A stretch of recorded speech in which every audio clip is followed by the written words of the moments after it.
How are we doing, guys? Hacked Single Figures here. Hope you're all well. I figured it was time that we had a bit of a catch-up because there's quite a lot of stuff that we need to talk about. Firstly, we've got to talk about Tiger Woods at the weekend, as everybody is.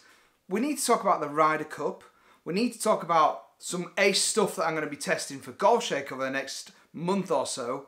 And finally, and probably most disappointingly, we need to talk about my handicap.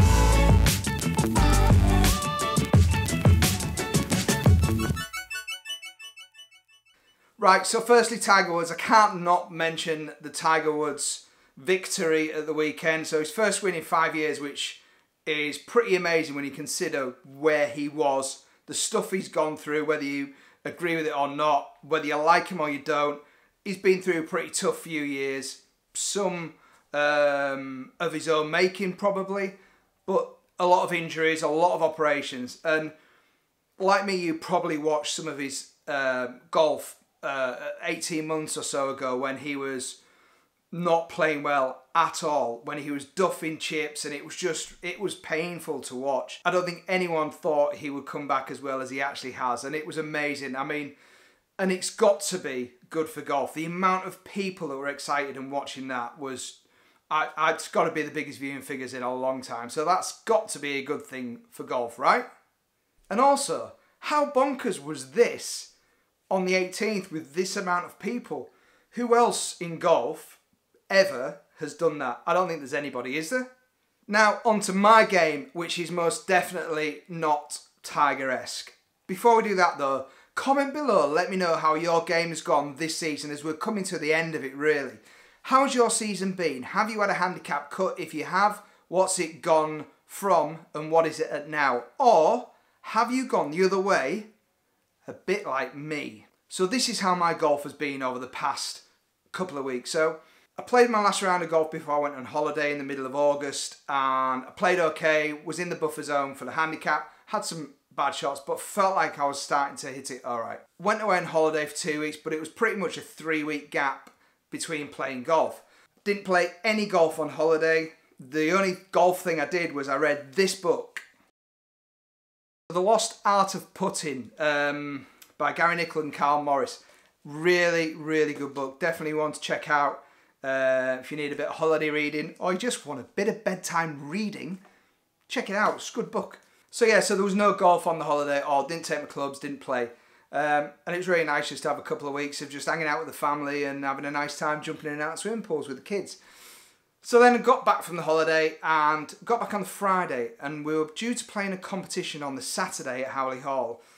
Thankfully, it wasn't an individual comp, it was a Texas Scramble, so 4-man team, which was good because it meant it took the pressure off me having to play really well, knowing that I hadn't at a club for 3 weeks. Actually played all right, had some good holes, had a few bad shots in there, but generally I'd do that anyway because I play a 14. So as a team we did all right. I think we finished with a 58.5, which meant we finished 7th or 8th, can't quite remember now, but we did all right. It wasn't bad, and it was a good way to reintroduce myself back into golf, especially given that we're getting close to the end of the season now, and I knew I wasn't going to have a lot of qualifiers left. So knowing that we were running out of comps, I thought, right, I'm going to have to do a bit of practice. And that weekend we had 2 competitions. There was a medal on the Saturday and there was a Stableford comp on the Sunday. So I thought, right, I'll play both of them, give myself a chance, do some practice running up to it, see how he goes. So I did some practice when I was at Moralton working. I've done some stuff at Howley Hall. I mean, I've not practiced every day, but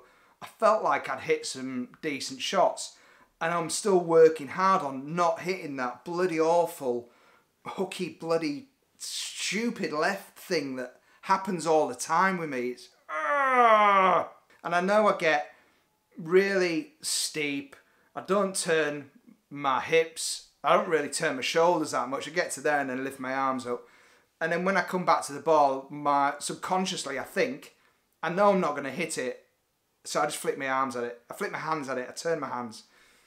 So it's luck more than management whether I actually hit it straight, hit a block, or hit a massive hook, which is generally what happens because the timing's got to be bang on, and unless you're Tiger Woods, it just ain't going to happen. You're not going to have that timing right. So that has been my bad shot all year. So I worked hard on it and I practiced quite a bit last week, knowing that I had these two competitions. Went out on the Saturday to play in the medal, and I played at 7 o'clock, and it was awesome because we got round in 3 hours and 20 minutes. Brilliant. It was so good, and you had loads of rhythm because you weren't having to wait, which has been a bit of an issue at Howley this year. It has felt quite slow at the times we've played, so to play around in 3 hours 20 minutes just showed what is possible when you don't have people holding you up. And I played well. Disappointingly, I didn't play well enough to get a cut. I shot a net 73, which again I was in the buffer zone, so I didn't go up. But what was disappointing is I lost most of my shots on the par 3. So we've got 4 par 3s at Howley Hall, and one of them I parred, the 18th I parred. The other 3 I was 6 over for. I doubled the other 3 holes. Now, if I'd have scored better on those, I probably would have had a cut. I've just never played the par 3s well this season at all at Howley. I struggle with them for some reason. I think it's because I can get away with my left iron shots when I'm coming into a green off a fairway because, you know, there's a bit more forgiveness on those holes. If you do that on the par 3s at Howley, it's dead. You ain't got me. It just makes it really difficult. So, yeah, that was a bit annoying. But I played well, so it gave me loads of confidence going into the Sunday, which was a Stableford, which should mean you've got a bit more forgiveness in the scores you're going to get. Now, the slight complication to this was it was my business partner Tom's wedding on the Saturday night, so I knew I'd booked in to play on the Sunday. I knew it was his wedding on the Saturday night, so I thought I'll just go easy and not have a mad one at the wedding. Have a good time, have a good drink, but not get silly. 2 o'clock I was still drinking, and then went to play golf the next morning. I didn't play till 11, so it's not too bad, but I did feel pretty jaded. And it was blowing an absolute gale. And I played poorly. I mean, it wasn't good at all. And I only had 30 points, or 31 points. Either way, it was a 0.1 on my handicap, so I was proper gutted. So come last week, did a bit more practice, worked even harder on trying to stop this horrible left shot, neglected my short game a bit, did some putting on my put out in this room, which I have here all the time, but I didn't do anything really with my chipping. I didn't do any chipping. I went to the range a couple of times, and again, hitting it well on the range, not seemingly hitting this left one. Get out on the golf course on Saturday, another medal. What happens? The famous lefty. KP hitting it left everywhere. I mean, unbelievable. The thing that's been really good for me this year has been my driver. I've hit my driver so well since I got the F8 and I had this season with it. I mean, I've been absolutely smashing it off the tee. It's been the best part of my game. Couldn't hit the driver. Could not hit driver for toffee. Even that was going left. So I was just like, had enough. At one point I was like, I'm going to quit golf and start cycling. So finished with a 79 net. Poor score. And yeah, you guessed it, another 0.1 on my handicap. So my handicap is definitely going the wrong way and I'm absolutely running out of qualifying competition. So my handicap currently sits at 14.5, which means I have a playing handicap of 15. I mean, I'm pretty far away from a single figure golfer right now, let me tell you that. So I don't really know what to do. I'm pretty gutted about it all, to be honest. Yeah, it's just annoying. I feel like I've had the game in there. I've shot some good rounds this year and I've just not shot them at the right times. Howley Hall has been really tough recently. The course has struggled through the summer when we had the drought, and then the bits that basically just died out in the drought haven't really come back. Now we've had a bit of rain, that's just got muddy, and so you're getting some really difficult lies around the greens that are just bare and you're trying to chip off mud. And whilst I'm not blaming the course at all, that doesn't help when you don't have the skill that, you know, when you play off 14, hitting off those kind of lies, it's a bit of a lottery and you don't know what you're going to get. And unfortunately, I seem to have landed in quite a lot of those recently, so that's not helped. But you know, ultimately, if I'd have been hitting my irons straight, I wouldn't have been off the green to the left anyway. So it's my own bloody stupid fault for not hitting my irons straight. So that's where my golf is. Now, on to some more positive things. Those of you who follow the channel for a while or follow me on social media will know that I'm a Golfshake ambassador along with some other golfing geeks like myself. And as a Golfshake ambassador, we get to test a load of golf gear for Golfshake.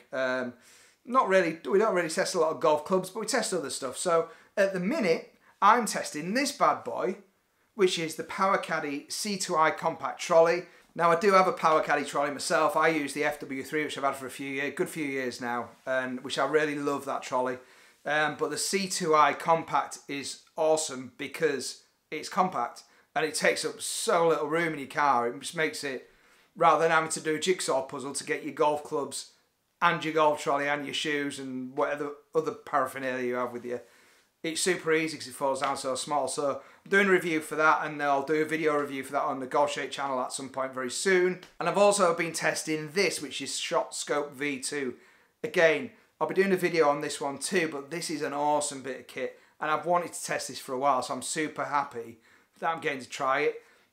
I think things like this will really help someone like me who's wanting to get better at golf, because you can genuinely, truly track and see your game and where you're losing your shots and where you're doing well. So yeah, just played with it. We were on rounds, so I'm going to do a couple more rounds, then do a full review of that. And I've also got these bad boys to try out that I'm going to try and use this weekend, which are the Callaway TrueViz Chrome Soft balls. Now this is a little Ryder Cup treat for me. So TrueViz balls, Team Europe or Team USA. So Ryder Cup starts this week. What are we saying, Team Europe or Team USA? Team USA balls. We don't mind if we lose them ones, do we? Team Europe, woo! So yeah, I'll be testing these for Golfshake.com as well. Now finally, Ryder Cup. Everyone's super excited about the Ryder Cup, me included. I think for the last couple of days I've been watching all the Ryder Cup stuff. Watched the Miracle in Medina last night, the Impulter one, which was just awesome. And I cannot wait to watch it this weekend. Bit gutted I haven't gone really. I'd love to have gone there to Paris and watched it for myself. But I guess I'll just have to settle for watching it on the telly, which I suppose is no bad thing really. So that's it from me for another update. Like I say, videos for Golfshake.com will be coming soon with the Power Caddy C2i Compact Trolley and Shot Scope V2. So make sure you jump over to the Golfshake YouTube channel and give them a subscribe, because not for my stuff, because that'll be clearly average, but there's loads of other stuff on the Golfshake channel that is far better than anything I will ever do, and loads of great tuition stuff, club reviews, all the rest of that kind of thing. You know the sort of stuff. Go and check out Golfshake.com and yeah, subscribe to their channel. Now, so that's it from me. Hope you all have a brilliant weekend. Hope you all enjoy the Ryder Cup, and hope you're all getting out to play some golf this week and this weekend, because the weather looks awesome.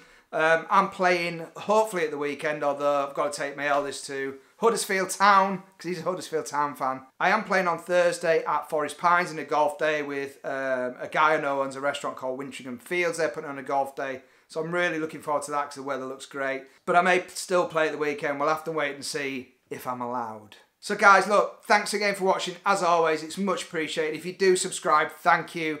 And if you are new to the channel and you want to subscribe and follow me on this journey to single figures, click the button down there and subscribe. So, as always, thanks for watching, and I will chat to you all again very soon. Enjoy the Ryder Cup!